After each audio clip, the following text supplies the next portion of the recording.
The phone screen glowed in the dark, its light carving shadows across my knuckles.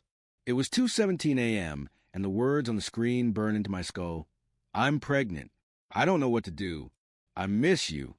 Sent to him. Not me. My thumb hovered over the block button, trembling as my chest tightened like a vice.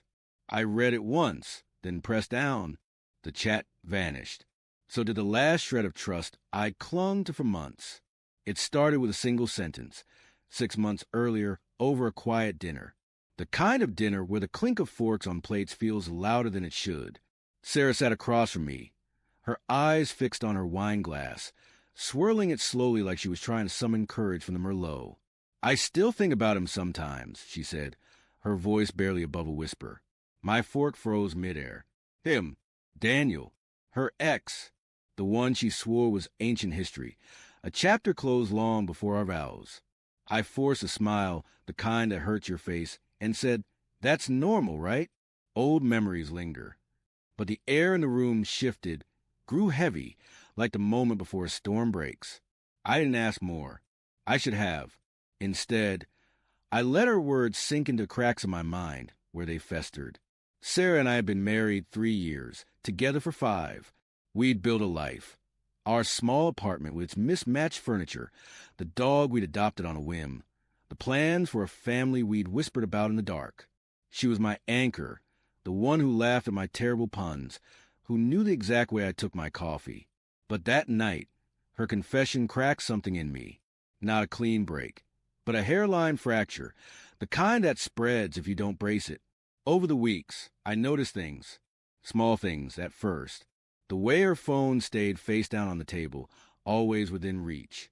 How she'd pause before answering when I asked about her day, her eyes flickering like she was editing her thoughts. I told myself I was paranoid. People think about their exes sometimes. It didn't mean anything. But then there were the late-night texts she'd send when she thought I was asleep, her fingers tapping softly, the glow of her screen illuminating her face in the dark. I'd lie there, pretending to sleep, counting the seconds between her replies, wondering who was on the other end. I tried to talk to her. God, I tried. One evening, as rain tapped against our window, I sat her down on our worn-out couch. The dog, Milo, curled up between us, oblivious to the tension. Sarah, I said, my voice steady but my hands clammy, is there something you're not telling me? She looked at me, her brown eyes wide, almost wounded. What are you talking about, Ben? She asked, her tone sharp, like I'd accused her of something unthinkable. I backpedaled, mumbled something about wanting to check in, and let it drop. Her defensiveness lingered in my gut like bad wine. The signs grew harder to ignore. A receipt for a coffee shop she never mentioned, tucked in her coat pocket. A new perfume, sharp and floral, that she wore only on days she went out with friends. The way she laughed too quickly when I asked about her plans, brushing off with a vague, oh, just catching up with people. I started checking her phone when she showered, hating myself for it.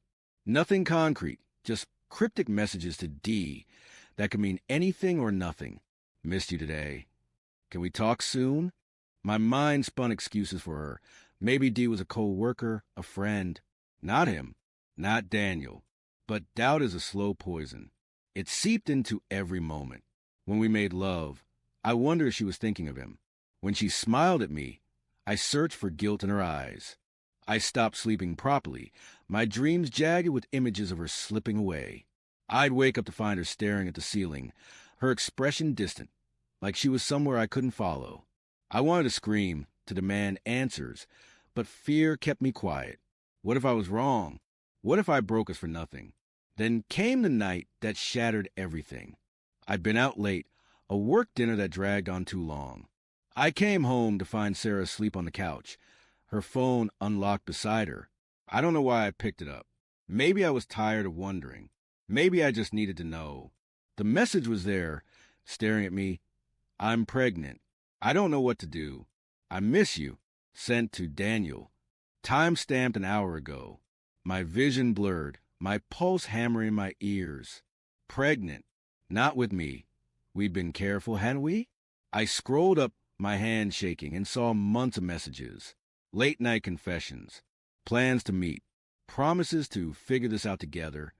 Each word was a blade, slicing through the life I thought we had. I didn't wake her. I couldn't.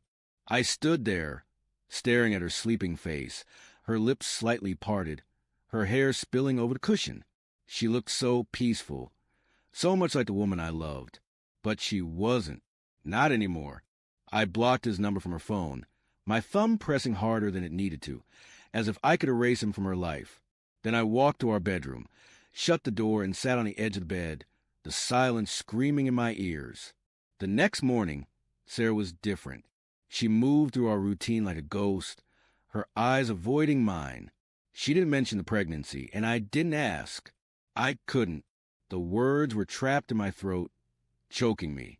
I watched her pour coffee, her hand steady, and wonder how she could act so normal when everything was broken. "You okay?" she asked, her voice soft, like she was the one worried about me. I nodded, my jaw tight, and left for work early. Days passed in a haze. I didn't confront her. I didn't know how. Instead, I replayed every moment of our marriage, searching for the point where it went wrong. Was it when she first mentioned him? Before that? Had she ever really been mine? I stopped checking her phone, stopped asking questions. It hurt too much. But the truth was there, in the way she'd linger by the window, staring at nothing, in the way her laughter stopped reaching her eyes. A week later, I came home to find her sitting at the kitchen table, her phone in her hands, tears streaking her face. "Ben," she said, her voice breaking, "we need to talk." I knew what was coming. I'd known since that text. But hearing it, her confession about Daniel, about the pregnancy, about the months of lies, felt like falling into ice water. She begged me to understand, said she was confused, that she loved me but couldn't let him go. I listened, numb, until she reached for my hand. I pulled away. "I'm leaving," I said, the words flat, final. Her eyes widened, but she didn't argue. Maybe she knew I was already gone. I packed a bag, left the apartment, and didn't look back. The dog whined as I closed the door, and that sound haunted me more than her tears. Now, weeks later, I'm in a cheap motel, the kind with thin walls and flickering lights. My phone buzzes with her messages, but I don't read them. I blocked her number too, eventually, not out of anger, but because I couldn't keep living in the wreckage. I loved her. I think I always will. But love isn't enough when trust is ashes. Sometimes I wonder if I should have fought harder, asked more questions, seen the signs sooner. But then I remember her text, those words to him, and I know some betrayals cut too deep to heal.